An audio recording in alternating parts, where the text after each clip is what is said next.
araq haramdır. Çaxır haramdır. Da bu yoxdur da bunun o tərəfi. İndi biri gəldi İmam Rıza əleyhissalama dedi: "Ruhi li ruhi kəlfida." Dedi: "Canım canına qurban olsun.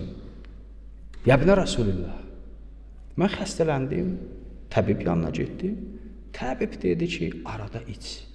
Bu bizdə deyirlər axı o. Əcibdir. Dedi ki, həkim dedi ki, arada iç.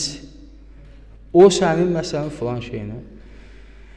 İmam Rıza əleyhissalam dedi ki, məni yaradan Allahın zat-ı cəlalına and olsun ki, onun bir damcısında belə bir xeyir yoxdur.